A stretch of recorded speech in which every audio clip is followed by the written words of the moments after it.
O tatame. O tatame. Era o chão mais aconchegante jamais visto. Ali, ele podia ser o super-herói que ele sempre sonhou. Ali no tatame, ele era um rei.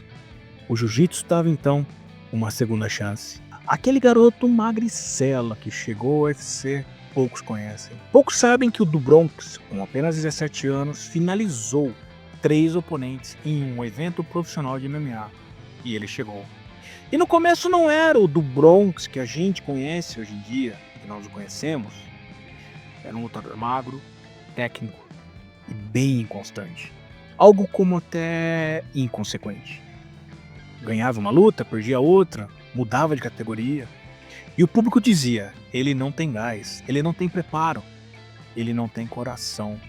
Mas o maior finalizador da história do UFC tem nome e sobrenome.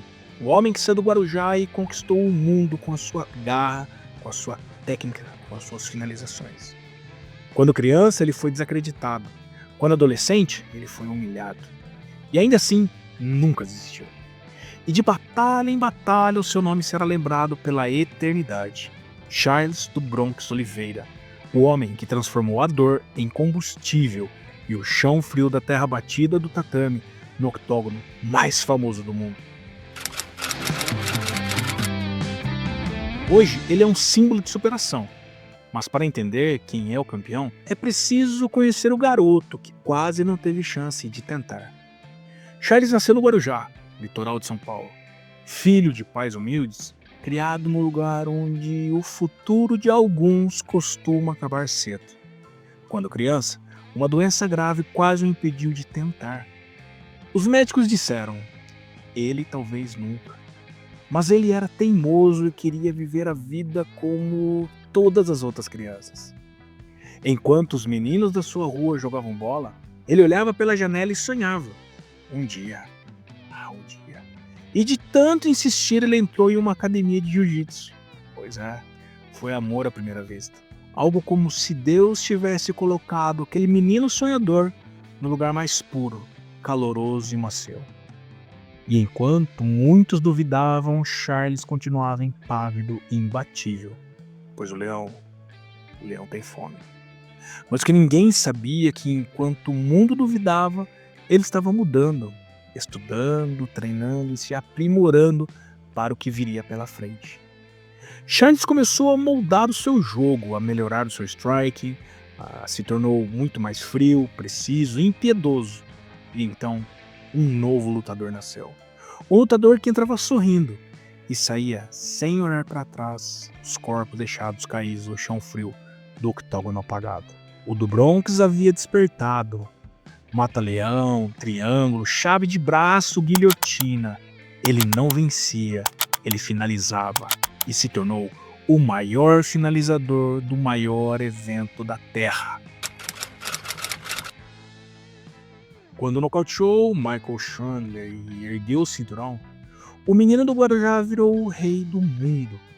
O menino frágil agora é o mais poderoso homem naquela divisão e ninguém poderia batê-lo. Mas o destino não deixa ninguém confortável ali no topo.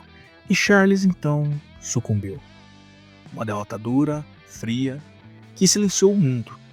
Os mesmos que aplaudiam começaram a duvidar e alguns até diziam: acabou o encanto.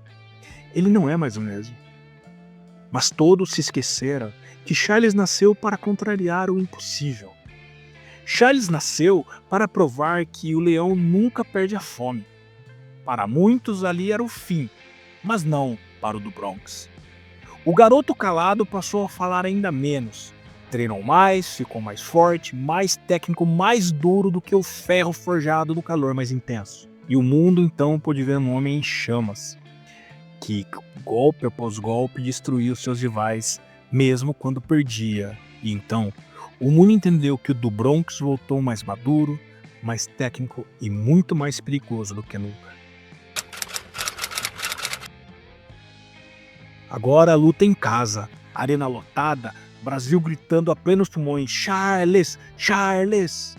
E também, vai morrer, vai morrer, enquanto olham para o seu oponente desesperado.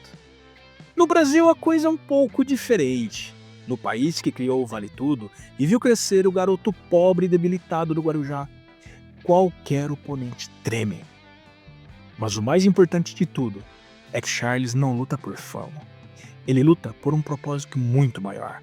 Ele luta por cada criança da periferia que ainda sonha. Ele luta por cada trabalhador que acorda sem ter certeza da manhã. Ele carrega no ombro o peso da periferia. E no peito, a fé de quem nunca desistiu. A história de Charles Oliveira é mais do que uma história de luta. É um lembrete que você pode nascer com nada e ainda assim vencer tudo. Que o fracasso não é o fim, é apenas um teste. Que fé, humildade e trabalho ainda vencem o impossível. Quando ele pisa no octógono, não é só o campeão que está ali. É o garoto que quase não andou e hoje faz o mundo inteiro ficar de pé para o aplaudir.